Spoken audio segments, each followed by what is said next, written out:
chapter 12. Today we are going to look at genitive prepositions. Genitive prepositions. All right, what are they? Here they are. Wegen, because of. Trotz, in spite of. Statt, instead of.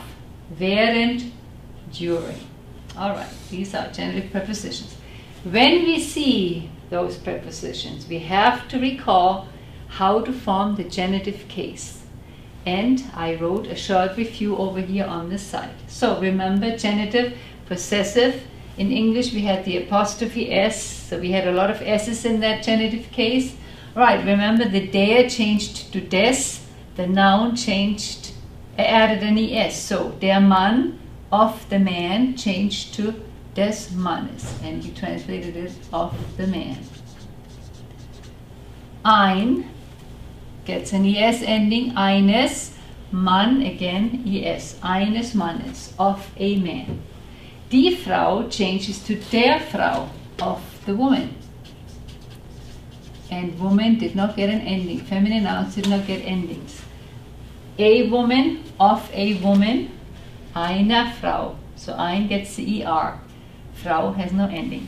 Das changed to des, of the child. Des Kindes, ES, ES, of the child.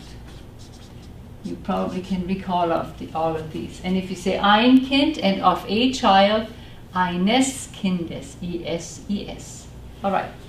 If we talked about the plural, if we said of the men, so the die men changed to der Männer, and just the regular plural ending, of the men, of the women,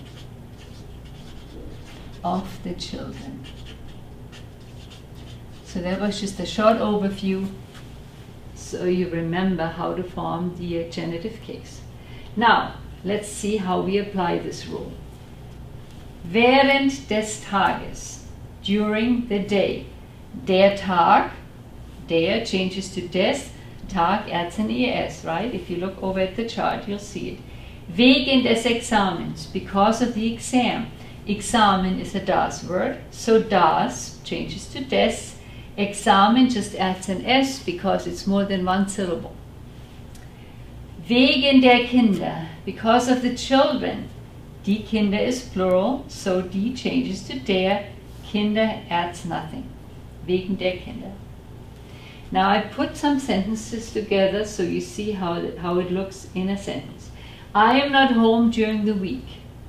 Ich bin während der Woche nicht zu Hause. So, die Woche changes to der because of während. During the week. We are taking the bus because of the rain.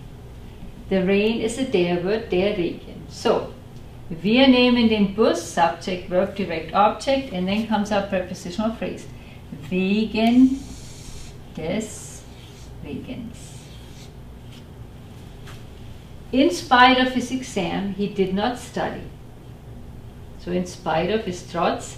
Trotz seines Examens. Examen is a das word, so sein adds an ES. Examen adds an S only because it's more than one syllable. Trotz seines Examens hat nicht studiert. And the last one, I buy a blouse instead of a skirt. Ich kaufe eine Bluse anstatt, you can also just say statt or anstatt, either one is used. Ich kaufe eine Bluse statt eines Rockes. And rock is a der word, der Rock, so ein gets an ES ending and rock also gets an ES ending on the noun. So, memorize those 4 genitive prepositions, remember the rules that govern the genitive, and you'll be all set. Again, wegen, trotz, statt, während. Those are the genitive prepositions you have to memorize.